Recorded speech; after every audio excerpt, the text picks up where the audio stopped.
ಅಡಿಕೆ ಪತ್ರಿಕೆಯಲ್ಲಿ ಪ್ರಕಟಿತವಾದ ಗೇರುಹಣ್ಣಿನ ಮೌಲ್ಯವರ್ಧನೆಯ ಕುರಿತಾದ ವಿಚಾರ ಕಳೆದ 4-5 ತಿಂಗಳಿನಿಂದ ಬಹಳಷ್ಟು ಜನರನ್ನು ಈ ಕ್ಷೇತ್ರದಲ್ಲಿ ತೊಡಗಿಸಿಕೊಳ್ಳುವಂತೆ ಮಾಡಿದೆ. ಈ ಬೆಳವಣಿಗೆ ಮುಂದುವರಿದ ಭಾಗವೇ ಮಂಗಳೂರಿನ ಕದ್ರಿ ಪಾರ್ಕ್ನಲ್ಲಿ ಮೇ 8, 9 ಹಾಗೂ 10ನೇ ತಾರೀಕಿನಂದು ಆಯೋಜಿಸಲಾದ ಮೊದಲನೆಯ ಗೇರು ಮಾವು ಹಲಸು ಮೇಳ. ರೈತ ಕುಡ್ಲ ಪ್ರತಿಷ್ಠಾನ ನೇತೃತ್ವದಲ್ಲಿ ಸಿರಿ ತೋಟಗಾರಿಕಾ ಸಂಘ ಮಂಗಳೂರು ಮತ್ತು ಸಾವಯವ ಕೃಷಿಕ ಗ್ರಾಹಕ ಬಳಗ ಮಂಗಳೂರು ಸಹಯೋಗದೊಂದಿಗೆ ಇದನ್ನು ಆಯೋಜಿಸಲಾಗಿತ್ತು. ಮೇಳವನ್ನು ಉದ್ಘಾಟಿಸಿದ ಅಡಿಕೆ ಪತ್ರಿಕೆಯ ಕಾರ್ಯನಿರ್ವಾಹಕ ಸಂಪಾದಕ ಶ್ರೀಪಡ್ರೆಯವರು, ಗೇರು ಹಣ್ಣಿನ ಮೌಲ್ಯವರ್ಧನೆಯ ಉದ್ಯಮಗಳ ಸ್ಥಾಪನೆಯ ಬಗ್ಗೆ ನಾವು ಆಮೇಲೆ ಯೋಚಿಸೋಣ, ಈಗ ಆಗಬೇಕಾದ್ದು ಮನೆಗಳಲ್ಲಿ ತಾಜಾ ಗೇರು ಹಣ್ಣಿನ ಜ್ಯೂಸ್ ಮಾಡುವ ಬಗ್ಗೆ ಮಾಹಿತಿ ಹಂಚುವ ಕೆಲಸ. ಈವರೆಗೆ ಗೇರು ಹಣ್ಣನ್ನು ನಾವು ತುಂಬ ಕಡೆಗಣಿಸಿದ್ದೇವೆ. ಜನಸಾಮಾನ್ಯರು ಎಚ್ಚರ ಆದರೆ ಬದಲಾವಣೆ ಖಂಡಿತ ಸಾಧ್ಯ ಎಂದರು. ಕರ್ನಾಟಕ ಗೇರು ಹಣ್ಣಿನ ಮೌಲ್ಯವರ್ಧನೆಯಲ್ಲಿ ಒಂದು ಹೊಸ ಚರಿತ್ರೆ ಸೃಷ್ಟಿ ಮಾಡಿದೆ.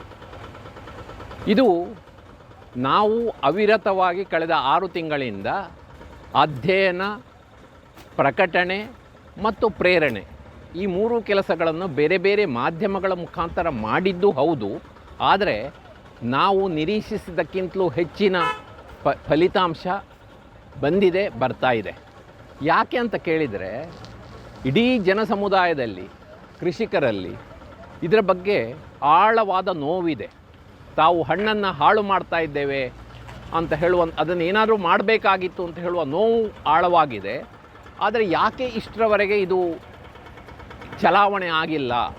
ಯಾಕೆ ಇದರಲ್ಲಿ ಇದು 30 ವರ್ಷಗಳಿಂದ ಕೇರಳ ಕೃಷಿ ವಿಶ್ವವಿದ್ಯಾನಿಲಯದಲ್ಲಿ ಅಧ್ಯಯನ ಆಗ್ತಾ ಇದೆ. ಕೇರಳ ಕೃಷಿ ವಿಶ್ವವಿದ್ಯಾಲಯ ಮತ್ತು ಪುತ್ತೂರಿನ ಗೇರು ಸಂಶೋಧನಾ ನಿರ್ದೇಶನಾಲಯ ಎರಡೂ ಸೇರಿಸಿದರೆ 50ಕ್ಕಿಂತ ಹೆಚ್ಚು ಉತ್ಪನ್ನಗಳನ್ನು ಅವರು ಅಭಿವೃದ್ಧಿಪಡಿಸಿದ್ದಾರೆ. ಆದರೆ ಮಾರುಕಟ್ಟೆಗೆ ಯಾಕೆ ತಲುಪಿಲ್ಲ? ಯಾಕೆ ಇದು ಹೀಗೊಂದು ವ್ಯವಸ್ಥೆ ಇದೆ ಅಂತಲೇ ಹೀಗೊಂದು ಉತ್ಪನ್ನಗಳಿವೆ, ಈ ಕೆಲಸ ಆಗಿದೆ ಅಂತ ಹೇಳೋದು ಹೊರ ಪ್ರಪಂಚಕ್ಕೆ ಗೊತ್ತಾಗಿಲ್ಲ ಅಂತ ಹೇಳೋದರಲ್ಲಿ ದುರಂತವೂ ಇದೆ, ಒಂದು ರೀತಿಯ ಸಂತೋಷವೂ ಇದೆ. ಯಾಕೆ ಭಾರತದಲ್ಲಿ ಗೇರು ಹಣ್ಣಿನ ಮೌಲ್ಯವರ್ಧನೆ ಒಂದಿಷ್ಟು ಕೂಡ ಚಲನೆಗಳನ್ನು ಸೃಷ್ಟಿ ಮಾಡಿಲ್ಲ, ಟೇಕ್ ಆಫ್ ಆಗಿಲ್ಲ ಅಂತ ಹೇಳುವಂಥ ವಿಷಯವನ್ನು ಯಾರೂ ಅಧ್ಯಯನ ಮಾಡಿದ ಹಾಗೆ ಕಾಣ್ತಾ ಇಲ್ಲ. ನಾವು ಇದರಲ್ಲಿ ಇಲ್ಲಿಟ್ರೇಟ್ಸು, ನಾವು ನಿರಕ್ಷರ ಕುಕ್ಷಿಗಳಾಗಿದ್ದೆವು. ಆದರೆ ಅಧ್ಯಯನ ಮಾಡ್ತಾ ನಮಗೆ ಈಚೆಗೆ ಗೊತ್ತಾಗಿರುವ ಒಂದು ಸತ್ಯ ಏನಂತ ಹೇಳಿದರೆ, ಈ ದೇಶದ 95% ಜನ ಕೃಷಿಕರು, ಗೇರು ವಿಜ್ಞಾನಿಗಳು ಸೇರಿದ ಹಾಗೆ ಗೇರು ಹಣ್ಣಿನ ಒಗರು ತೆಗೆದ ಜ್ಯೂಸನ್ನು ಈವರೆಗೆ ಕುಡ್ದಿಲ್ಲ. ಗೇರು ಹಣ್ಣಿನ ಜ್ಯೂಸನ್ನು ಅದರ ಒಗರನ್ನು ಪ್ರತ್ಯೇಕಿಸಿ ಬಿಟ್ಟರೆ ಅದು ಅದ್ಭುತ ಪಾನೀಯ ಅಂತ ಹೇಳೋದು ಬಹಳ ಜನರಿಗೆ ಮನದಟ್ಟಾಗಿದೆ. ಇಡೀ ಸತ್ಯ ಅರಿವಾದ ಮೇಲೆ ನಾವು ಗೇರು ಹಣ್ಣಿನ ಎನರ್ಜಿ ಬಾರು, ಜಾಮು, ಉಪ್ಪಿನಕಾಯಿ 108 ವಿಷಯಗಳನ್ನು ಹೇಳುವುದಕ್ಕೆ ಬದಲು ಒಂದು ಸರಳ ವಿಷಯವನ್ನು ಹೇಳಲಿಕ್ಕೆ ಶುರು ಮಾಡಿದೆವು. ಮನೆಗಳಲ್ಲಿ ಗೇರು ಹಣ್ಣಿನ ಜ್ಯೂಸ್ ಮಾಡಿ ನೋಡಿ, ಕುಡ್ದಾದ ಮೇಲೆ ನಮಗೆ ಹೇಳಿ, 2 ವಾಕ್ಯ. ಆಮೇಲೆ ಸಾಧ್ಯ ಆದರೆ ಗುರುದಕ್ಷಿಣೆಯಾಗಿ ಒಂದು 4 ಫೋಟೋ ಕಳಿಸ್ಕೊಡಿ.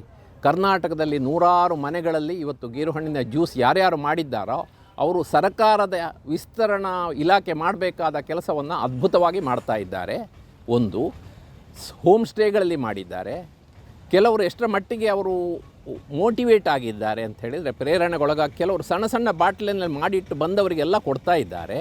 ಹಾಗಾಗಿ ನಾನು ಹೇಳಲಿಕ್ಕೆ ಬಯಸ್ತೇನೆ, ಎಷ್ಟೋ ವರ್ಷಗಳಿಂದ ಸಂಶೋಧನಾ ಕೇಂದ್ರದೊಳಗಡೆ ವಿಜ್ಞಾನಿಗಳ ಮನಸ್ಸಿನ ಒಳಗಡೆ ಮಾತ್ರ ಇದ್ದಂಥ ಗೇರು ಹಣ್ಣಿನ ಮೌಲ್ಯವರ್ಧನೆ ಇವತ್ತು ಸಮುದಾಯದ ಕೈಗೆ ತಲುಪಿಸುವ ಕೆಲಸವನ್ನು ನಾವು ಮಾಡಿದ್ದೇವೆ. ಈಗ ಸಮುದಾಯ ಅದನ್ನು ಎತ್ತಿಕೊಂಡ ಕಾರಣ ಈ ಫಲಿತಾಂಶ ಕಾಣ್ತಾ ಇದೆ. ಸರಳವಾಗಿ ಹೇಳೋದಾದರೆ, ಒಂದು ಅಂಚೆ ಪೇದೆಯ ಕೆಲಸವನ್ನು ಸ್ವಲ್ಪ ಸಮರ್ಥವಾಗಿ ಮಾಡಿದ್ದೇವೆ ಮತ್ತು ಬಹುಮಾಧ್ಯಮಗಳನ್ನು ಉಪಯೋಗ ಮಾಡಿಕೊಂಡು ಎಲ್ಲಿ ಬೇಕೋ ಅಲ್ಲಿ ಆ ಕೆಲಸವನ್ನು ಮಾಡ್ತಾ ಹೋಗಿದ್ದೇವೆ. ಮಾತ್ರ ಅಲ್ಲ, ಇದರ ಸಾಧ್ಯತೆಗಳೆಷ್ಟಿವೆ ಅಂತ ಹೇಳಿದರೆ, ದೇಶದಲ್ಲಿ ಒಂದು 6-8 ರಾಜ್ಯಗಳಲ್ಲಿ ದೊಡ್ಡ ಮಟ್ಟದಲ್ಲಿ ಗೇರು ಹಣ್ಣು ಬೆಳೆಸ್ತಾ ಇದ್ದಾರೆ. ಕೆಲವು ರಾಜ್ಯಗಳಲ್ಲಿ ಮೌಲ್ಯವರ್ಧನೆ ಅಂತ ಹೇಳುವ ಶಬ್ದನೇ ಇಲ್ಲ. ನನಗೆ ಕಹಿ ಅನಿಸೋದು, ಬಹಳಷ್ಟು ಜನ ಗೇರು ಕೃಷಿಯ ವಿಸ್ತರಣೆ ಆಗಬೇಕು, ಉತ್ಪಾದನೆ ಕುಂಠಿತ ಆಗ್ತಾ ಇದೆ ಅಂತ ಹೇಳುವವರು ಯಾರೂ ಕೂಡ ಅವರ ಮನಸ್ಸಿನಲ್ಲಿ ಗೇರು ಹಣ್ಣನ್ನು ಇಟ್ಕೊಂಡಿಲ್ಲ ಅಂತ ಹೇಳುವಂಥದ್ದು ಕಹಿ ಸತ್ಯ.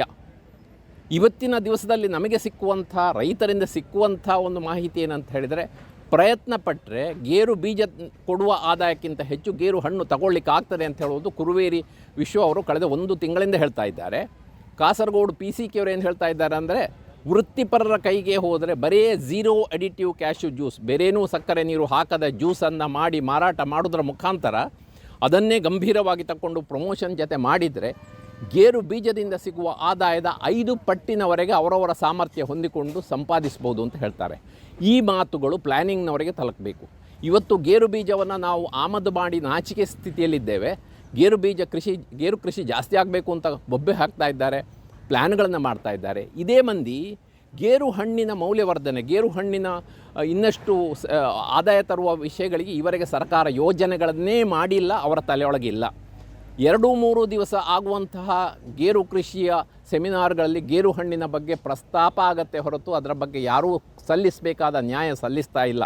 ಈ ಚಿತ್ರ ಬದಲಾಯಿಸಿದರೆ ಒಂದು ಸರಳ ಲೆಕ್ಕಾಚಾರ ಹೇಳ್ತೀನಿ. ಒಂದು 150 ರೂಪಾಯಿ ಅಂತ ಇಟ್ಕೊಳ್ಳಿ, ಗೇರು ಬೀಜ 150 ರೂಪಾಯಿ ತರ್ತಾ ಇದ್ದಾರೆ. ಒಂದು ಸಣ್ಣ ಪ್ರಯತ್ನ ಮಾಡಿದರೆ ಅವರು ಫ್ಯಾಮಿಲಿ ಲೇಬರನ್ನು ಮಾಡಿಕೊಂಡ್ರೆ 300 ರೂಪಾಯಿ ಹಾಯಾಗಿ ಸಂಪಾದಿಸ್ಬೋದು. ಮಾತ್ರ ಅಲ್ಲ, ಗೇರು ಬೀಜದ ಎಲ್ಲ ಮೌಲ್ಯವರ್ಧನೆಯ ಆಯ್ಕೆಗಳ ನಡುವೆ ಝೀರೋ ಅಡಿಟಿವ್ ಜ್ಯೂಸು ಅತ್ಯಂತ ಆರೋಗ್ಯಪೂರ್ಣ ಮತ್ತು ತುಂಬ ಒಂದು ಎನರ್ಜಿ ಡ್ರಿಂಕ್ ಅಂತ ಕರಿಬಹುದಾದಂಥ ಗೇರು ಹಣ್ಣಿನ ಝೀರೋ ಅಡಿಟಿವ್ ಜ್ಯೂಸ್ ಮತ್ತು ಅಕಾಲದ ಬಳಕೆಗಾಗಿ ಪಲ್ಪ್ ಮಾಡುವಂಥದ್ದು ರೈತ ಮೌಲ್ಯವರ್ಧಕರಿಗೆ ಎಷ್ಟು ಸೂಕ್ತ ಅಂತ ಹೇಳಿದರೆ ಅದಕ್ಕಾಗಿ ಅವರು ಉದ್ಯಮಿಗಳಾಗಬೇಕಾಗಿಲ್ಲ. ಹಾಗಾಗಿ ಇದು ನಾವು ದೊಡ್ಡ ರೀತಿಯಲ್ಲಿ ತಗೊಳ್ಬೇಕು. ಇದು ಖಂಡಿತವಾಗಿ ದೊಡ್ಡ ರೀತಿಯಲ್ಲಿ ಈ ಬೆಂಕಿ ಹರಡ್ತದೆ ಅಂತ ನನಗೆ ಧೈರ್ಯ ಇದೆ. ಮಾತ್ರ ಅಲ್ಲ, ನಾನೀಗ ಹೇಳುವ ಮಾತೇನು ಅಂದರೆ 2030 ಬರುವ ಹೊತ್ತಿಗೆ ಗೇರು ಹಣ್ಣಿನ ಝೀರೋ ಅಡಿಟಿವ್ ಜ್ಯೂಸು ಟೆಟ್ರಾ ಪ್ಯಾಕ್ಗಳಲ್ಲಿ ಪ್ಯಾಕಾಗಿ ಉತ್ತರ ಭಾರತದ ದೆಹಲಿ ರಾಜಧಾನಿಯಿಂದ ಶುರು ಮಾಡಿ ಬಿಹಾರ, ರಾಜಸ್ಥಾನಗಳಿಗೆ, ಅಪ್ಪರ್ ಬ್ರ್ಯಾಕೆಟ್ಗಳಿಗೆ ಎಲ್ಲಿ ಗೇರು ಹಣ್ಣಿನ ರುಚಿ ಇಲ್ವೋ ಅಲ್ಲಿ ಇದು ಎನರ್ಜಿ ಡ್ರಿಂಕ್ ಆಗಿ ಭರ್ಜರಿಯಾಗಿ ಅದು ಕಾಣಿಸ್ಕೊಳ್ಳಿಕ್ಕೆ ಇದೆ ಅಂತ ಹೇಳುವ ಸತ್ಯವನ್ನು ಹೇಳ್ತಾ ಇದ್ದೇನೆ. ಜನ ತುಂಬ ಮಾತುಗಳನ್ನು ಹೇಳ್ತಾರೆ, ಇದು ಹೈಲಿ ಪೆರಿಷೇಬಲು, ಆಮೇಲೆ ಇದನ್ನು ಜನ ಕೇಳೋದಿಲ್ಲ. ಇದು ಯಾವುದು ಕೂಡ ಸ್ಫೂರ್ತಿ ಸತ್ಯವೇ ಅಲ್ಲ. ಜನ ಇದನ್ನು ಕುಚ್ಚುಗಟ್ಟಿ, ನನಗೆ ಅತ್ಯಂತ ಖುಷಿ ಕೊಟ್ಟ ಅಂಶ, ನಾನು ಕನಸಲ್ಲೂ ಎಣಿಸಿದ ಅಂಶ ಅಂತ ಹೇಳಿದರೆ, ಯಾವ ರೈತರ ಮನೆಗಳಲ್ಲಿ ಇದು ಅನಿವಾರ್ಯವಾಗಿ ಹಾಳಾಗಿ ಹೋಗ್ತಾ ಇದೆಯೋ ಆ ರೈತರು ಇದು ಜ್ಯೂಸಾಗಿ ತಯಾರಾದಾಗ ತಮ್ಮ 3, 4, 5, 6 ಲಕ್ಷದ ಕಾರುಗಳಲ್ಲಿ 3 ಲೀಟ್ರ್ ನನಗೆ ಇಡು, 2 ಲೀಟ್ರ್ ನನಗೆ ಇಡು, ಸಂಜೆ ಮಕ್ಕಳಿಗೆ ತರ್ತೇನೆ ಅಂತ ಹೇಳಿ ತರ್ತಾ ಇದ್ದಾರೆ. ಮಕ್ಕಳು ಈವರೆಗೆ ಗೇರು ಹಣ್ಣಿಗೆ ಕೈ ಹಾಕದಂಥ ಮಕ್ಕಳು ಗೇರು ಹಣ್ಣಿನ ಝೀರೋ ಅಡಿಟಿವ್ ಜ್ಯೂಸನ್ನು ಕುಡಿತಾ ಇದ್ದಾರೆ. ನಾವೊಂದು ಮಾದರಿಯನ್ನು ಸೃಷ್ಟಿಸಿ, ನಾವು ಅಂತ ಹೇಳ್ತಾ ಇದ್ದೀನಿ ನಾವೊಂದು ನಿಮಿತ್ತ, ಅಡಿಕೆ ಪತ್ರಿಕೆ ಆಗಲಿ, ಕ್ಯಾಶ್ಯೂ ಆ್ಯಪಲ್ ಟು ಮಾರ್ಕೆಟ್, ಇದೆಲ್ಲ ಒಂದು ನಿಮಿತ್ತ. ನಮಗೆ ಒಳ್ಳೊಳ್ಳೆ ಜನ ಆಸಕ್ತರು ಕೈ ಜೋಡಿಸ್ತಾ ಇದ್ದಾರೆ. 2 ಜನ ನಬಾರ್ಡ್ನ ಮ್ಯಾನೇಜರ್ಗಳು ಇದನ್ನು ಕೇಳಿ ಅವರು ನಮಗೆ ಯಾಕೆ ಇದು ಗೊತ್ತಾಗಿಲ್ಲ ಅಂತ ಹೇಳಿದರು. ಖಂಡಿತ ಈ ದೇಶದಲ್ಲಿ ಇದನ್ನು ಮುಂದೆ ಕೊಂಡೋಗುವ ಶಕ್ತಿ ಇದೆ. ಆ ಜನರ ಎದುರಿಗೆ ನಾವು ಈ 2 ಮುಖ್ಯ ದಾರಿಗಳನ್ನು ಲೋಕಾರ್ಪಣೆ ಮಾಡ್ತಾ ಇದ್ದೇವೆ. ಇದನ್ನು ದೇಶದ ಬಗ್ಗೆ ಚಿಂತನೆ ಇರುವವರು ದಯವಿಟ್ಟು ಇದನ್ನು ಹಬ್ಬಿಸಬೇಕು.